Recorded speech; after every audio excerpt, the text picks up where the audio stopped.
Hi guys, in this video, I will show you how to change cursor on your PC or your laptop. Just keep on watching this video and let's get started. So on your desktop, go to search icon, then search here, control panel, then click this one, then on the search control panel bar, type mouse, then this is your mouse settings, click mouse settings, then beside buttons, click pointers, then click normal select. So these are the options.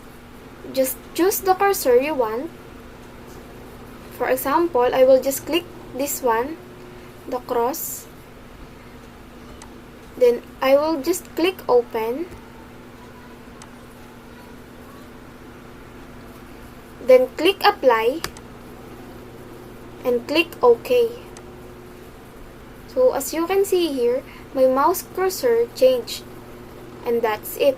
If this video helped you out, please consider leaving a like and let me know in the comments if you have any question. Have a good day!